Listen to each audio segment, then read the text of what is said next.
गंगा नदी के किनारे एक साधु रहते थे। वे न केवल विद्वान थे बल्कि उनके पास जादुई शक्तियां भी थी। एक दिन वे ध्यान में मग्न थे, तभी बाज की चोंच से एक चूहिया छूटकर उनके हाथों में आ गिरी। उसकी छोटी सी पूंछ व काली चमकीली आंखें थीं। उन्हें वह बहुत अच्छी लगी, पर घर ले जाने से पहले उन्होंने जादुई मंत्रों के प्रयोग से उसे एक लड़की में बदल दिया।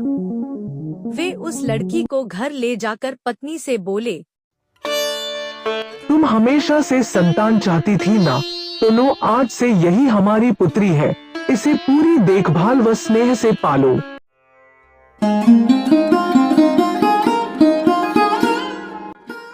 साधु की पत्नी भी अपनी पुत्री को देख प्रसन्न हो उठी। वह उसे राजकुमारी की तरह पालने लगी। साल बीतते गए, नन्ही लड़की एक सुंदर युवती बन गई।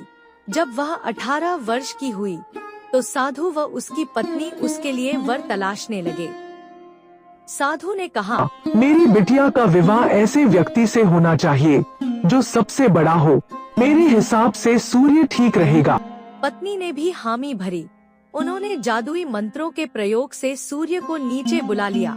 उन्होंने उसे अपनी पुत्री से विवाह करने को कहा, पर पुत्री ने पहले ही न कर दी। वह बोली, पिताजी, यह तो बहुत गर्म है। मैं उससे विवाह करूंगी जो इससे भी बेहतर हो। साधु निराश हो गए। उन्होंने सूर्य से कहा कि वे ही कोई वर सुझाएं। सूर्य ने कहा, बादलों के देवता से बड़ा कौन होगा? उनमें तो मेरी किरणों को भी रोकने की शक्ति है। साधु ने बादलों को नीचे बुलाया व अपनी पुत्री से विवाह करने को कहा, पर इस बार फिर पुत्री ने मना कर दिया व बोली, ये तो कितना बदसूरत है, मैं इससे विवाह नहीं कर सकती। साधु ने बादल देवता से कहा कि वही कोई अच्छा वर सुझा दे। वे बोले, पवन देवता ठीक रहेंगे, वे तो मुझे भी अपने फूंक से उड़ा देते हैं। साधु ने पवन देवता को बुलाकर अपनी पुत्री से विवाह करने को कहा। पुत्री ने फिर इनकार कर दिया व बोली, मैं इससे शादी नहीं करूंगी, ये तो कहीं टिकते नहीं, हमेशा यहाँ वहाँ भागते रहते हैं। साधु ने पवन देव से पूछा, क्या मेरी पुत्री के लिए ऐसा वर हो सकता है जो आपसे भी बेहतर हो?